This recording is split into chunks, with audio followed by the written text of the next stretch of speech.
para todos los budistas, el día de ayer fue un día muy, muy importante porque se conmemora el nacimiento y la iluminación y el paranirvana de Buda. Es decir, las tres fechas que han ocurrido en diferentes años, pero en la misma fecha. Entonces, es muy importante que conozcamos esto y sobre todo en este caso la plegaria de los 12 actos, porque de alguna manera nos inspira a nosotros en nuestro camino al despertar. El primer mes lunar se celebra el Chotro Duchen, que se llama, que es la fiesta de los milagros de Buda, que es justo después del Losar, son los 10 primeros días que pasan después del Año Nuevo tibetano, donde se conmemora que Buda hizo milagros, realizó milagros. En el cuarto mes del mes lunar, que es lo que se llama el Sagadawa, se celebra el nacimiento, como ya he dicho, el despertar y el Mahaparanirvana. El Mahaparanirvana es cuando el Buda deja el cuerpo, cuando muere, por decirlo así. Y que esto en este caso fue el día de ayer, y por eso hoy estoy dando esta enseñanza. El sexto mes se celebra lo que se llama el giro de la rueda del Dharma, que es cuando Buda dio la primera enseñanza, el Chokor Duchen. Él da la primera enseñanza en Benares, cerca de Varanasi, en India, da lo que se llama el primer giro de la rueda, que son, donde explica las 4 nobles verdades, que es un poco el fundamento de toda la tradición budista. Y luego el noveno mes, que es el noveno mes del mes lunar, en que se celebra el descenso de Buda Sakyamuni del reino de los dioses, y que se llama Lava Duchen. Y en el día 15 del cuarto mes, Sagadawa o luna llena, esta es la fiesta más importante. Y se celebra, como ya he dicho, que el Buda despertó. Por eso es un día tan importante. El Buda, después de años de ascetismo, fue a Bodh Gaya y sentado bajo el árbol de la Bodhi, poco antes del amanecer, entre las 3 y 4 de la madrugada, llegaron los demonios que le atacaron para impedir su despertar. En meditación profunda, a través del amor, lo subyugó. No lo subyugó combatiendo, como nosotros podemos pensar, sino que lo subyugó a través del amor, el inmenso amor. Después, durante 1 hora, permaneció en una meditación ecuánime, una vez que los había vencido a estos demonios. Y al despuntar el alba, con la luz del día, logró lo que se llama el despertar completo. También quiero aclarar que cuando hablo de demonios aquí, no estoy hablando de unos demonios exteriores, con cuernitos y el tridente, sino que son demonios interiores, que ya tenemos nosotros, están en nosotros. Ya lo explicaré un poquito más adelante. Pero no son lo que entendemos como cristianos, los demonios cristianos, por decirlo así, sino que son demonios que están presentes en nosotros.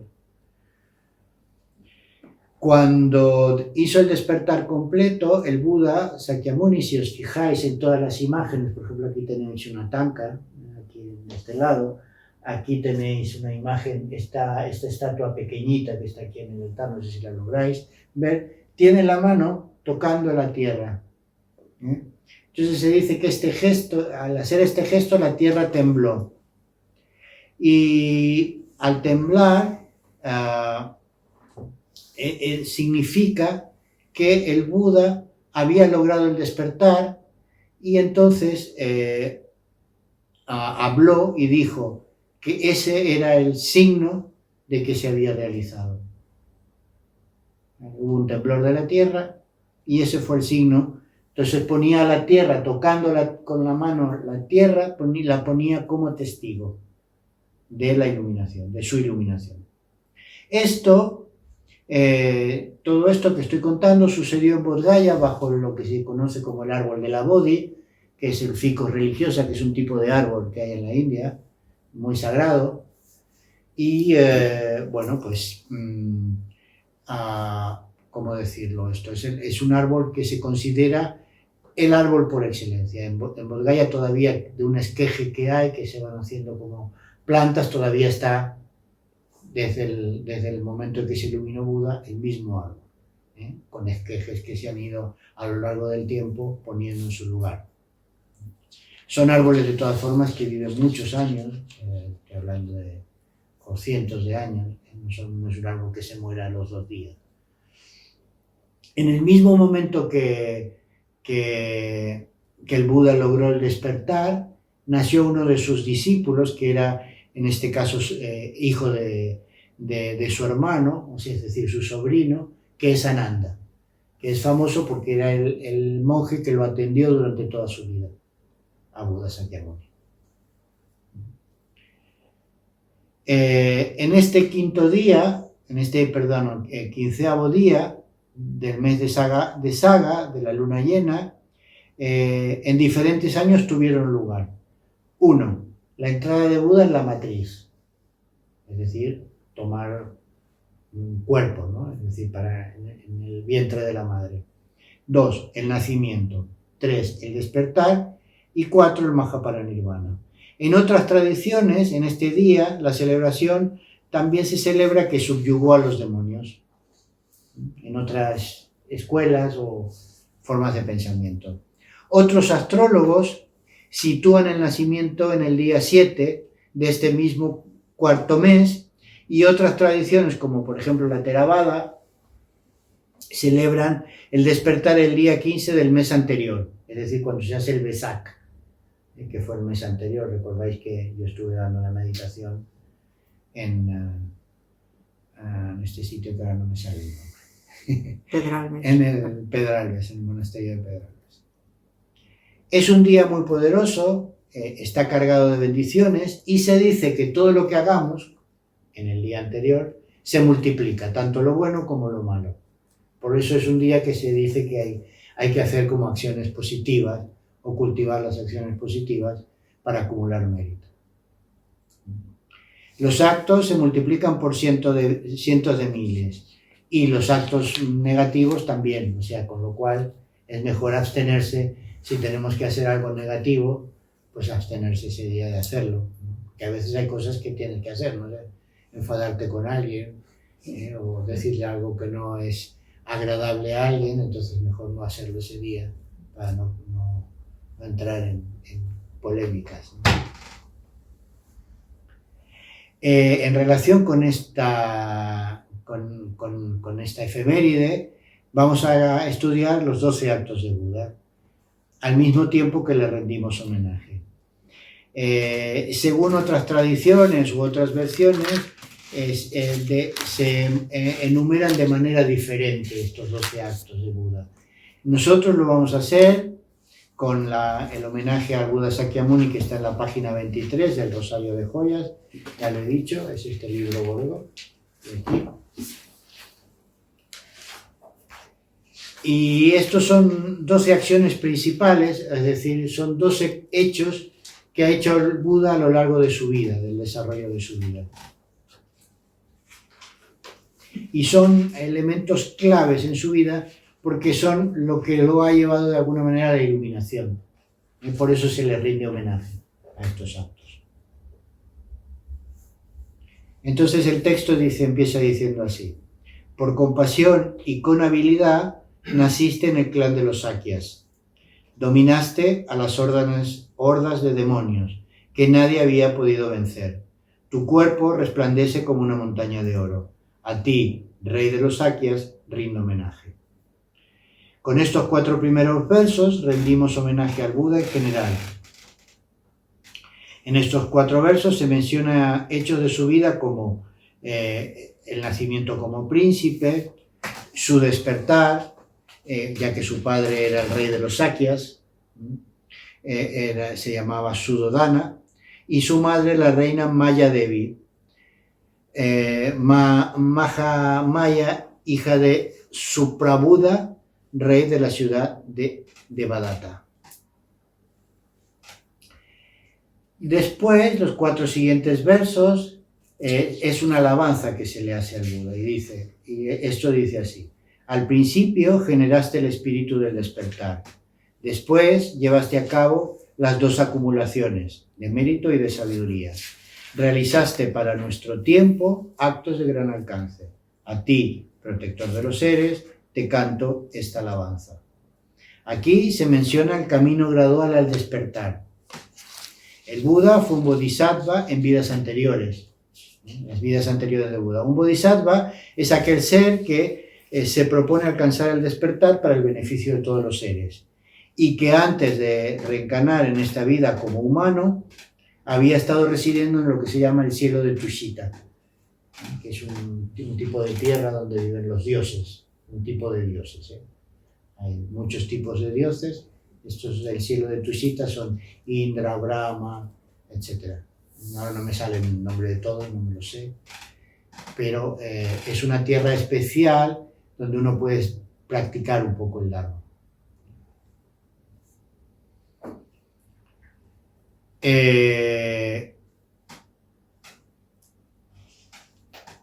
Habiendo engendrado el espíritu del despertar, la bodhicitta reunió lo que se llaman las dos acumulaciones, la de mérito y la sabiduría, que todo aquel que quiera llegar a ser un Buda o a tener la realización tiene que acumular mérito y sabiduría. Sin esta acumulación no se puede obtener el despertar. Entonces él había acumulado el mérito y la sabiduría durante 3 eras incalculables, se dice. Eras, imaginaros que son eones incalculables de años haciendo prácticas y prácticas y prácticas y prácticas. Entonces, en estas eras incalculables,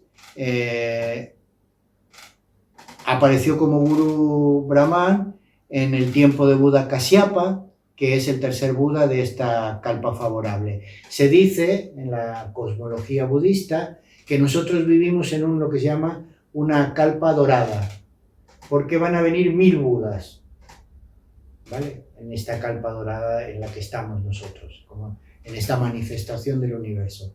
En este kalpa dorada hay 1000 Budas. Buda Sakyamuni es el cuarto Buda, ¿vale? Entonces, el primer Buda de esta era sería Sheram Miguche o Krakakuchanda, hace unos 17.000 años. El segundo Buda era Vipashin y el tercero, como ya he dicho, era Kasyapa, y Buda Sakyamuni es el cuarto. El quinto Buda que vendrá, o sea, el Buda después del Buda Sakyamuni, recordad que ahora estamos en un estado intermedio, la enseñanza de Buda Sakyamuni está en decadencia y estamos al estar en decadencia estamos entrando en lo que se llama la noche de los tiempos. Habrá un periodo sin Buda y el próximo Buda que venga será el Buda Maitreya, que es el Buda amor infinito. De estos 1000 Budas que he explicado hasta ahora, solo hay dos Budas que van a dar enseñanzas tántricas. ¿Y qué significa esto? Que estos 2 Budas solos que van a dar enseñanzas tántricas, las enseñanzas tántricas nos permiten poder liberarnos en una sola vida, sin tener que hacer toda esa acumulación, como por ejemplo hizo el Buda Sakyamuni de eones y eones, practicando muerte, renacimiento, muerte, renacimiento. Nosotros con la enseñanza tántrica te puedes liberar en una vida si te aplicas. Claro, si no te aplicas, pues la vida pasa y tendrás otras oportunidades. Pero con la enseñanza del Tantra del Buda Sakyamuni, te puedes liberar en una vida. Y esto en cuanto a la cosmología, un poco para entender el contexto. El otro Buda que va a dar enseñanzas tántricas es el penúltimo de los 1000 que van a venir. Así que va a pasar mucho tiempo hasta que vuelvan a aparecer este tipo de enseñanzas, ¿vale? Que llevan rápido a la iluminación. De hecho, el Buda Maitreya, que es el Buda inmediatamente después del Buda Sakyamuni, que va a venir, es un Buda, por ejemplo, que está sentado en una silla. Y dice que las enseñanzas las dará sentado en una silla porque la gente de esa época no tendrá tiempo para meditar, ni se podrá sentar a meditar, por ejemplo. Eso ya es una un ejemplo de lo que viene, ¿no? Será una época bastante oscura. Maitreya quiere decir que es el Buda del amor, solo vendrá a dar amor, porque dice que el mundo estará en una era muy negra.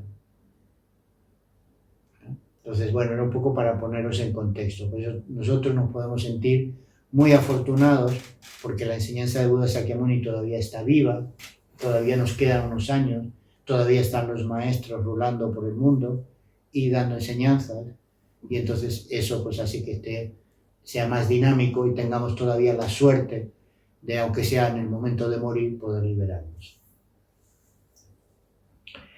Y entonces a continuación hemos visto el homenaje y la alabanza. Ahora empiezan propiamente los 12 actos de Buda, lo que se llaman los 12 actos. El primer acto es la entrada en la matriz, y el texto dice así: después de hacer el bien a los dioses, al ver que había llegado la hora, descendiste de los dominios divinos con la forma de un elefante. Considerando tu estirpe, entraste en el seno de Mayadevi, homenaje a este acto. ¿Y esto qué quiere decir? Su madre, la reina Mahadevi o Mayadevi, el día anterior al 15 de este mes Sagadawa, estaba observando los votos y tuvo un sueño. Soñó con un elefante blanco hermoso con 6 colmillos, y que este elefante entraba por su cabeza y llegaba hasta su vientre.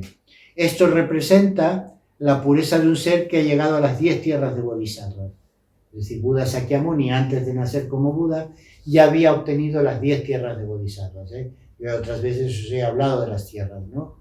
La primera, la segunda, la tercera, hasta la 10ª, antes de llegar a ser Buda. Son como estados intermedios de realización en donde uno va pasando por diferentes experiencias, y se dice que una vez que uno entra en la primera tierra no hay vuelta atrás. O sea, el camino ya vas encauzado en el camino, pero primero hay que entrar a la primera tierra. Si no se entra en la primera tierra, todavía estamos confundidos en el mundo de la ignorancia. ¿Vale? Entonces se dice, entró con la forma de un elefante, porque Buda ya era un bodhisattva de la 10ª tierra, y entró en el vientre de su madre para ayudar a los seres a través de la práctica de las 6 paramitas. Por eso se dice que el elefante tenía 6 colmillos. Estos 6 colmillos representan las 6 paramitas: la generosidad, la diligencia, la paciencia, la concentración, la sabiduría. No sé si me dejo alguna por ahí. Su madre sintió que a partir de ese momento, día y noche, se sentía muy tranquila, llena de gozo, y estaba siempre en absorción meditativa, porque en su interior ya llevaba a Buda. Y entonces este es el homenaje que se hace al primer acto, es decir, tomar un renacimiento humano. El segundo acto es el nacimiento propiamente. Y dice así el texto: transcurridos 10 meses, tú, el hijo de los Sakyas, naciste en los benditos jardines de Lumbini. Brahma e Indra te alabaron. Ostentas las excelsas marcas, signos del linaje de los bodhisattvas. Homenaje a este acto. El príncipe Siddhartha nació en Kapilavastu, al pie de los Himalayas, en el jardín de Lumbini, al sur de Nepal y frontera con la India hoy en día. Anteriormente esto era conocido como el reino de Magadha. Su padre era el rey de los Sakyas, el rey Suddhodana. Perdón, se me ha ido.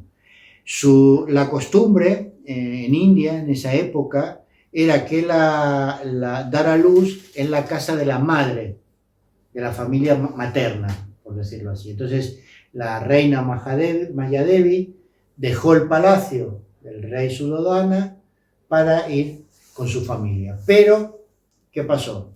Que al salir del palacio de Suddhodana, en el camino, pasando o atravesando el jardín de Lumbini, entró en parto. Se puso de parto. ¿Vale?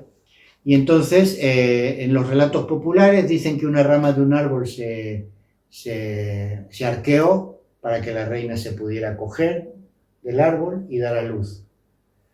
Entonces dio a luz y su hijo nació de pie. Se dice que el Buda nació de pie. Y dio 7 pasos al nacer.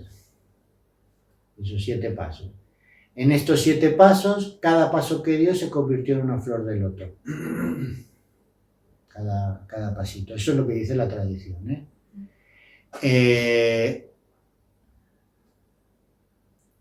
Y nació haciendo este gesto. Es decir, con el índice hacia arriba de la mano derecha y el índice hacia abajo de la mano izquierda. Y entonces se dice que habló y dijo, en la existencia terrestre, este será mi último renacimiento. Su madre murió 7 días después del parto. Y el bebé fue criado por su tía, la reina Mahapragnapati Gotami. Es decir, que no creció con su madre. Su madre murió y fue al cielo de Tushita por el karma acumulado que tenía en el momento de morir. Y esto es el segundo acto, que es el acto del nacimiento, de tomar cuerpo. Ahora viene el tercer acto, el adiestramiento en las artes, se llama a este acto. En tu juventud, dice el texto, fuiste poderoso como un león entre los humanos. En Anga Magadha demostraste tu destreza y abatiste la arrogancia de los soberbios. No tienes rival. Homenaje a este acto.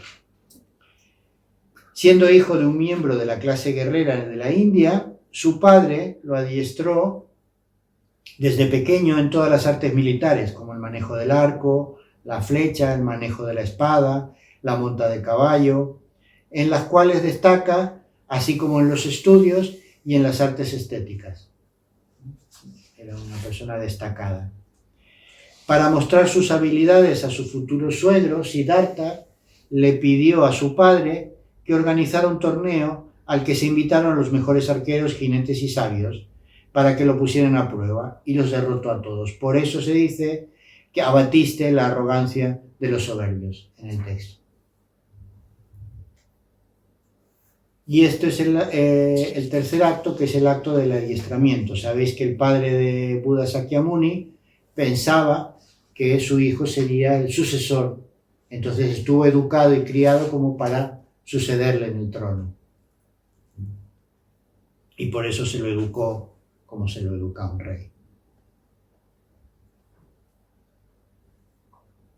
El cuarto acto, que viene a continuación, se le llama el acto del disfrute del mundo. Y dice así: para actuar según las reglas del mundo y evitar toda falta, tomaste por esposa una reina. Tuviste una corte con arte y sabiduría. Gobernaste el reino, homenaje a este acto. Siendo la costumbre de la época, su padre lo casa a la edad de 16 años con la princesa Yasodhara, con quien tuvo 13 años después a su único hijo Rahula, viviendo con todo tipo de lujos y placeres mundanos. Vivió en este palacio, rodeado por... También sabéis, esto ya lo he contado en otras veces, que aquí no lo he desarrollado, pero sabéis que el padre lo sobreprotegió a Buda Sakyamuni porque los astrólogos ya le avisaron que podía dejar el palacio. Entonces Buda Sakyamuni estuvo totalmente protegido y aislado del mundo exterior, viviendo enredado en el mundo de los placeres, de la monta, de la caza, del tiro con arco, en fin, en ese tipo de entrenamiento, ¿no? En esta vida hedonista, podríamos decirlo. Y entonces aquí viene el homenaje al quinto acto, que aquí el quinto acto es la renuncia. Tras haber, dice el texto, tras haber visto la vanidad de las acciones sansáricas, abandonaste el palacio y prosiguiendo con tu empeño, ante la estupa pura, te conferiste los votos de renuncia, homenaje a este acto.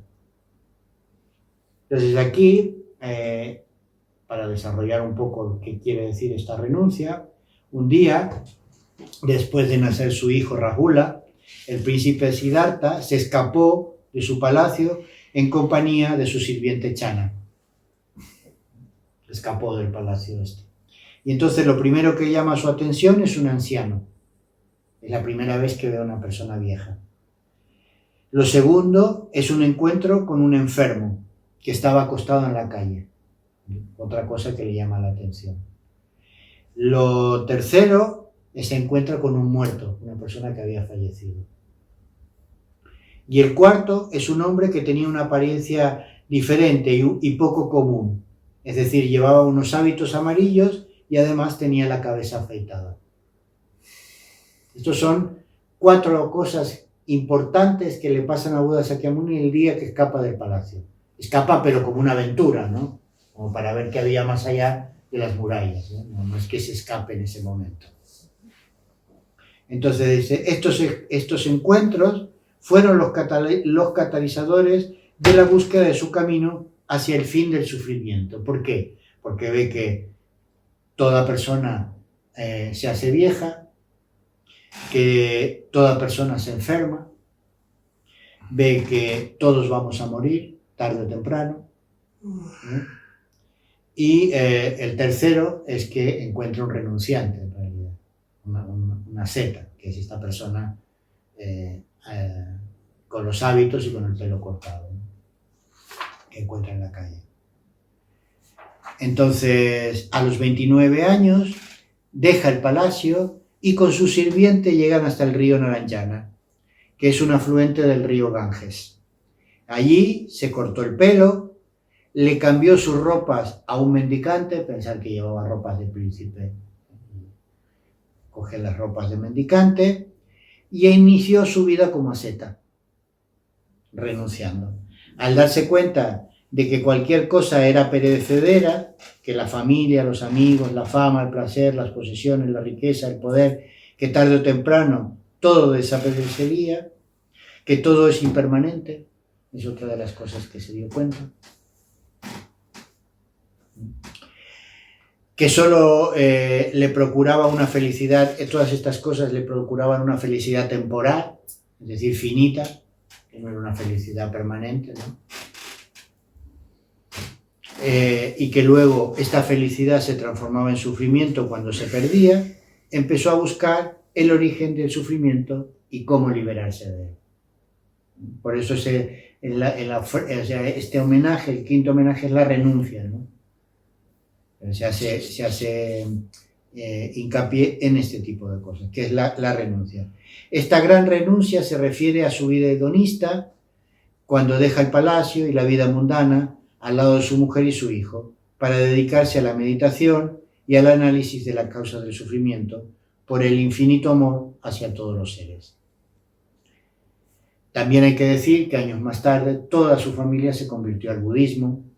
Su propio hijo Rahula fue su discípulo, y su tía, la tía que lo había criado, Mahaprajnapati, es la que fundó la orden de las monjas o bhikshunis. Una monja budista fue la que le pidió a Buda que por favor le confiriera los votos a las mujeres. Pensad, hay que ponerlo en contexto esto, y eso estamos hablando de 500 años según los textos occidentales, antes de Cristo. Y entonces es una época donde las mujeres eran poco menos que cosas inferiores. Ahora viene el sexto acto, la práctica de lo que se llaman las austeridades. Entonces dice el texto: resuelto a alcanzar el despertar por medio del esfuerzo, durante 6 años, en la orilla del río Narayana, practicaste la ascesis, llevaste a su perfección la diligencia, lograste la suprema concentración. Homenaje a este acto. Durante estos primeros años, Buda escuchó las enseñanzas de grandes brahmanes en Bihar. Estudió con ellos, aprendió diferentes técnicas de meditación y logró altos estados de conciencia. Pero él vio que por esa vía solo no lograba liberarse, que solo lograba liberarse momentáneamente del sufrimiento, en tanto que mantenía esos estados de meditación. Pero al salir de los mismos, regresaba a su estado anterior, del sufrimiento, Por eso abandonó a esos maestros, vio que no le podían resolver sus dudas y se retiró al monte Gaya para dedicarse a una vida ascética en compañía de 5 renunciantes, 5 otros practicantes que estaban por allí. Practicó técnicas ascéticas que incluían una ingesta mínima de alimentos y diferentes formas de control de la respiración. Llevó una vida de privaciones extremas, al grado que se dice que estuvo a punto de morir de inanición. Un día, mientras tomaba agua del río, oyó una música que provenía de una barca. Y entendió, o escuchó, que el maestro decía que si las cuerdas del laúd que estaban tocando estaban demasiado tensas, se rompían, y que por el contrario, si estaban demasiado flojas, tampoco servían. Y entonces tuvo la visión del camino del medio. Es decir, ni demasiada tensión, ni demasiada relajación, sino el camino del medio. Y esta es la visión o la base filosófica del camino del medio, del camino de Buda, que desarrolló Buda a lo largo de su vida. Entonces descubrió que su vida de lujos y placeres de príncipe no le habían llevado a encontrar la causa de la liberación del sufrimiento, pero tampoco la vida del ascetismo extremo, así que se dio cuenta que tenía que hacer un cambio nuevamente en su vida, después de haber practicado el ascetismo extremo. Y esto se da cuenta exactamente de esto cuando una campesina pasa por allí y le ofrece un plato de arroz con leche. Pensad que estaba casi... Hay imágenes que si vais por India a veces se ven, que te las venden, o en Nepal también, que se ve el Buda esquelético, se le ve como un esqueleto. Entonces, esta campesina le ofreció el plato este bol de arroz con leche, él lo tomó y al tomarlo se encontró mejor y encontró que su meditación era mejoraba. Entonces ahí es cuando se da cuenta de que ni el camino extremo del ascetismo extremo, ni el camino extremo por así decirlo, el hedonismo, lo llevaban a la liberación, sino que tenía que ser un camino medio, equilibrado. Y que eso también, al fortalecer su cuerpo, este arroz, también fortaleció su mente y por ende fortaleció su meditación. El 7º acto de Buda es el despertar y la victoria sobre Mara, los demonios. Cuando hablamos de Mara, se refiere normalmente a Mara en general, es el demonio del yo, y después también se habla de los demonios, pero estos demonios componen a Mara, de alguna manera, son como los lugartenientes. Entonces dice el texto: porque desde tiempo sin principio tus esfuerzos fueron adecuados, en Magadha, al pie del árbol de la Bodhi, sentado inmóvil en la postura del loto, despertaste manifiestamente, llevaste a cabo la perfecta iluminación. Homenaje a este acto. Al darse cuenta que no le habían funcionado los dos extremos del hedonismo y la mortificación, Gautama decide abandonar la vía ascética de penurias, se dirigió al árbol Bodhi con resolución de sentarse y meditar y no levantarse hasta alcanzar el despertar. Este es un voto que hizo. Como ya conté, un campesino le regaló un manojo de hierba kusha, que es esta hierba que se usa para hacer escobas. Aquí la tenéis, si la podéis ver en las bumpas, eso es hierba kusha. Y que lo usó como cojín de meditación. Y por eso hoy en día se considera una hierba sagrada. Y se utiliza mucho para hacer cojines, para hacer cientos de meditación, para hacer las bumpas, porque se la considera una hierba sagrada. Entonces se dice que usó esta hierba como cojín de meditación pero que además un día cayó una tormenta muy fuerte mientras estaba meditando y como había jurado no levantarse, una serpiente, una cobra, le hizo paraguas, le hizo de paraguas. Eso es una tradición. Y a veces si veis, hay algunos dibujos en donde se ve al Buda y se ve una cobra detrás. Y es esto que la cobra le dio protección de la lluvia para que no se levantara y siguiera meditando, no interrumpiera la meditación. Se sentó a meditar bajo la higuera, como ya he dicho, del árbol de la Bodhi en Bodh Gaya. Y este es un árbol que se considera el árbol de la sabiduría. Estando en meditación se le presentaron los maras o demonios, esto que hablaba antes yo, que son nuestros propios obstáculos internos, tales como las emociones perturbadoras, las falsas creencias, el no entendimiento de la realidad tal cual es, es decir, la ignorancia, los temores, como por ejemplo el temor de la muerte, el orgullo, que es lo que se considera pensar que somos mejores que los demás. Y este Mara o estos Maras se los conoce normalmente como los 4 demonios. Y si fijáis en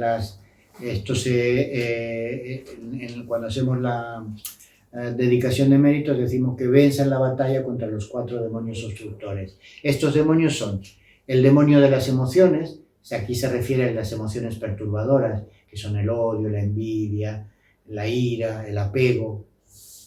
El demonio de los agregados constitutivos de la personalidad del yo, que es otro demonio, que es lo que constituye nuestro yo. El demonio de la muerte, el demonio de la impermanencia y el demonio del envejecimiento. Son demonios porque nos causan problemas. Todos en algún momento sufrimos por hacernos viejos, todos sufrimos porque las cosas son impermanentes y todos sufrimos por la muerte, ¿no? Y luego está el demonio de lo que se llama, se le conoce como el demonio del hijo de los dioses, pero este es un demonio un poco sutil, porque tiene varias vertientes. Por un lado es la fascinación que sentimos por lo sensual, ¿no? Por el hedonismo, que eso lo tenemos todos, ¿eh? Y por otro lado, se le llama el hijo de los dioses porque nos creemos superiores. Nos hace creernos superiores. Si os fijáis, siempre tenemos esta cosa de un poco, no sé, cuando hablas con otra persona, siempre te crees un poco superior, ¿no? Ahí está, es ese demonio, ¿eh? Que no te deja ver las cosas tal cual son. Y por eso se le consideran 4 demonios muy importantes. Y son estos demonios los que venció Buda en la meditación previa a iluminarse. Entonces, los venció en una batalla por medio de la sabiduría y el amor. Se dice en la tradición y en los relatos que Mara se presentó con un ejército, que son todos estos demonios, ¿no? Estos demonios con un ejército. Entonces le tiraban flechas. Si él hubiera creído en la realidad, las flechas lo hubieran matado. Pero como no creía en la realidad tal cual, cuando las flechas llegaban casi cerca de él, se convertían en flores y caían como flores. Esto está muy bonito porque se ve en la película El pequeño Buda. Hay una parte, un pasaje de la película en donde se ve. O sea, está bien narrado este hecho. Entonces, logra el despertar en la noche de la luna llena del 4º mes del año 528, según los expertos occidentales, pero según el calendario del Kala Chakra, que es otro calendario, que es un calendario lunar y que pertenece a la tradición tibetana, himalayo-tibetana, por decirlo así, sería el año 927 a.C., más o menos. Y cuando Buda se ilumina, toca, como ya he dicho, la tierra y la pone como testigo de su logro y esto la hace temblar. Entonces ahora viene el 8º acto, que es el giro de la rueda del Dharma. Y el texto dice así: Enseguida, habiendo mirado a los seres con compasión, en Varanasi y otros lugares santos, giraste la rueda del Dharma, y a los que debían ser guiados los estableciste en los 3 vehículos, homenaje a este acto. Después de lograr el despertar, dicen que el Buda se quedó durante 7 días en algunos textos. En otros se habla de 7 semanas, es decir, 49 días, meditando en ayuno total, y dijo: profundo y quieto, simple y luminoso y sin forma, he encontrado un Dharma que es como un néctar. A quien sea que se lo explique, nadie lo entenderá. Por ello, permaneceré en silencio en la selva. Y esto es lo que indica, cuando hace esta declaración, sabéis que a veces lo he dicho, que he contado que Buda no quería dar enseñanzas porque pensaba que lo que había descubierto era muy difícil de explicar y que nadie le creería. Entonces decidió que no daría enseñanzas, pero los dioses le insistieron y le hicieron, cuando hacemos el Tashigyepa, habéis visto que muchas veces hacemos el Tashigyepa, es esta plegaria, este canto que viene del Buda Shakyamuni, que es cuando los dioses le hacen las ofrendas de los símbolos auspiciosos para que sí diera enseñanzas y liberara a los seres. Según el Vinaya Pitaka, 8 semanas después de su despertar, el Buda encontró a dos mercaderes llamados Tapusa y Balika, que se convirtieron en sus primeros discípulos. Después, el Buda se dirigió a visitar a sus antiguos maestros, Aranda Kalama y Udaka Ramapura, para hablarles y explicarles de sus hallazgos. Pero al buscarlos con el ojo divino, porque tenía clarividencia, es una de las cosas que en el estado búdico se tiene, que es la clarividencia, es uno de los... entonces encontró que ya habían muerto estos maestros. Entonces decide ir en busca de sus anteriores compañeros, los 5 ascetas, estos que hablé antes, ¿no?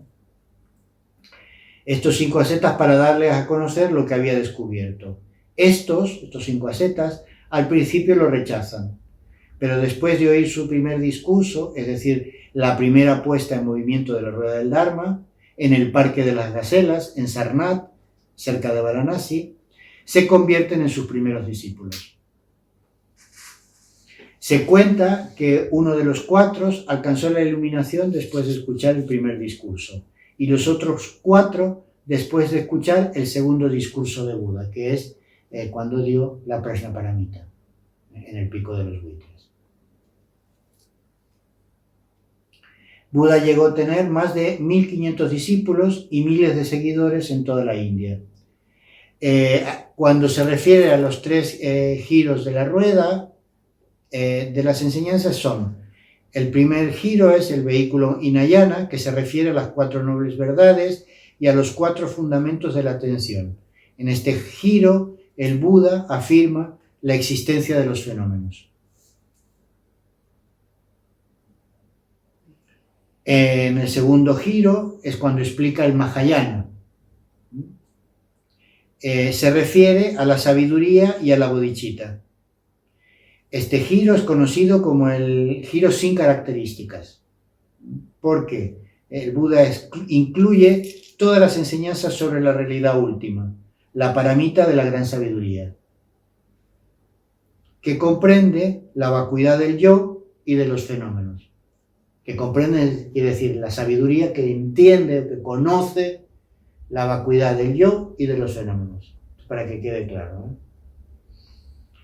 Y luego da el tercer giro, que es el vehículo Vajrayana o Tantrayana o Mantrayana, que es una derivación del Mahayana y que se caracteriza por utilizar métodos de prácticas que aceleran el camino al despertar, para poder ayudar a los seres a librarse del sufrimiento más rápidamente.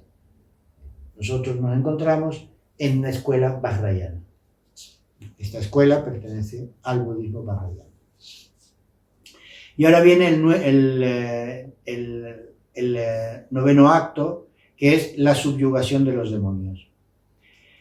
Y dice: para zanjar definitivamente las controversias hostiles de Devadatta de los 6 maestros tirticas y demás, en el país de Cormollí, subyugaste a los demonios.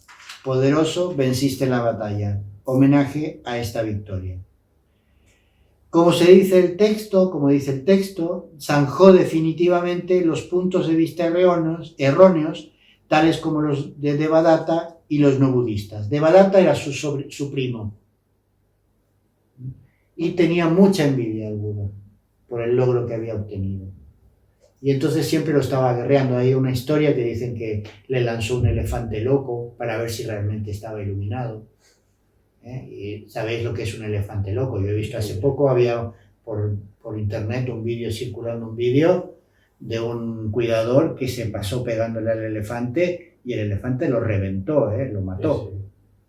Se le subió encima y lo mató, sin compasión. Y se cuenta en la historia que Buda Sakyamuni, poniendo la mano solo así, con el poder de su mente y de su amor y su compasión, paró al elefante y el elefante se pacificó. Esto fue también una forma de demostrarle a Devadatta. Es así como lo venció a Devadatta, de hecho. Devadatta, que era su sobrino, su primo, perdón, todo el tiempo mal pensaba y mal hablaba de Buda. Y luego dice que también a los no budistas. Y aquí se refiere, por un lado, como ya he dicho, a las envidias y habladurías críticas nefastas de Devadatta sobre Buda, que era su primo. Y en cuanto a los no budistas, o los 6 maestros tirticas, que hace referencia el texto, se refiere a los puntos de vista erróneos en cuanto a la filosofía del camino medio. Por eso se le llama a los no budistas, porque no conocen el camino del medio y no tenían la función del camino del medio. Y ahora vamos con el décimo acto, que es la muestra de milagros. Demostró milagros. Por tus cualidades incomparables, dice el texto, en los 3 mundos, en Sravasti, hiciste grandes milagros. Los dioses, los humanos y los seres te mostraron gran veneración. Extendiste la enseñanza, homenaje a este acto.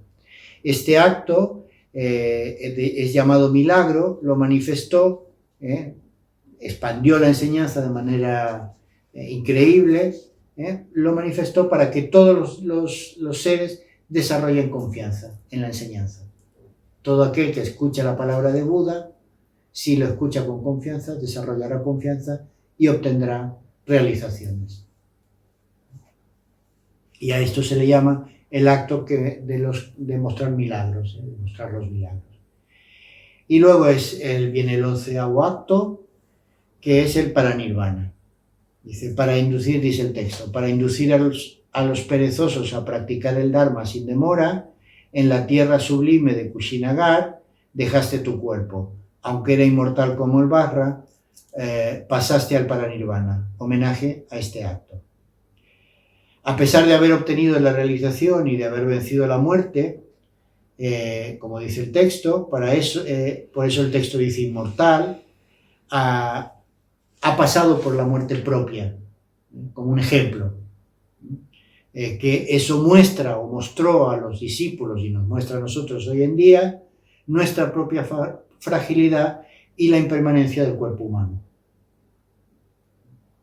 Antes de dejar su cuerpo, dio unas recomendaciones a sus discípulos. Monjes, sed lámparas para vosotros mismos. Trabajad por vuestra propia liberación, con diligencia. El Buda, el Dharma y la Sangha están en vuestro interior. Confiad en esto. Trabaja para tu salvación con diligencia. No coloques ninguna mente por encima de la tuya. Tomad refugio en vosotros mismos y nada más. El Buda, el Dharma y la Sangha están en vuestro interior. No persigan excusas que están lejos. Todo está en vuestro corazón. Sed una isla para vosotros mismos. También dio las enseñanzas de lo que se llaman los 4 sellos, que son, estos 4 sellos son: todos los fenómenos compuestos son impermanentes. Todo lo que está corrompido, es decir, corrompido en el sentido de que pertenece al mundo fenoménico, entraña sufrimiento. Todos los fenómenos son vacuidad, carecen de una existencia propia. Son un conjunto de causas y condiciones que dan como resultado casa, piso, coche, persona, pero son causas y condiciones. Si falta una, aquello no se da otra cosa, pero eso no. De hecho, nosotros tenemos un cuerpo humano gracias a causas y condiciones, porque primero nuestros padres tienen que haber hecho el amor, después las células de nuestros padres se tienen que haber juntado, después, si os fijáis, son todas causas y condiciones. Si falla una, por poco que sea, las demás ya no se dan. Es como un dominó, estos juegos de dominó, ¿no? Que si falla una, pum, ya el juego es otro. Por eso dice, todos los fenómenos son vacuidad, carecen de existencia propia. Y el 4º sello es, el nirvana es la paz. El nirvana es la paz. Es el único sitio donde está la paz. Y sus últimas palabras, propiamente antes de morir, fueron: ahora os digo, los estados condicionados están sujetos al cesar, esforzaos con diligencia. Todo estado condicionado cesará. Y entonces el 12º acto, o lo que se conoce como el 12º acto, son las reliquias. Y dice así el texto: puesto que en la naturaleza última no existe la destrucción, para que los seres del futuro pudieran acumular mérito, en ese mismo momento hiciste aparecer numerosas perlas funerarias, 8 grupos de reliquias, homenaje a este acto. Y estas reliquias todavía hoy en día se pueden ver, de hecho ahora en agosto se mostrarán en plural, parte de las reliquias, no todas, parte de las reliquias, y esto es para que la gente en el futuro tuviera confianza y fe. No me gusta decir fe porque no es una palabra muy budista, se dice confianza. Entonces, cuando incineraron el cuerpo, de las cenizas aparecieron estas perlas cinerarias que se llaman, que son unas perlas especiales que aparecen en las cremaciones de todos los grandes maestros, han aparecido. Y esto es otro homenaje que se le hace a este acto de haber manifestado esto para el bien de los seres, ¿no? Para que los seres confiaran en la enseñanza y para que así pudiéramos desarrollarlo. Y estos es el homenaje a estos 8 actos de Buda, a estos 12 actos de Buda. Veo que voy con muy poco tiempo, lo he hecho justo, me ha dado tiempo justo de hacer esto. No vamos a hacer esto, vamos a hacer la dedicación de méritos y vamos a hacer la plegaria por los difuntos. Por esta virtud, que todos los seres tan numerosos como el espacio purifiquen todas las acumulaciones de actos negativos y venosos, que tras realizar todos los deseos obtengamos rápidamente el estado de Vaisradhara, que de vida en vida practique continuamente el Santo Dharma y hasta llegar a la tierra del gran despertar, venza la batalla contra los 4 demonios que causan obstáculos, que reine la buenaventura y se acrecienten las experiencias y realizaciones. Que así sea. Y recordemos esto último, que dice así: como el titilar de las estrellas, el vacilar de la llama de una lamparilla, una ilusión mágica, una gota de rocío, un sueño, un relámpago o las nubes, considera todos los fenómenos compuestos así.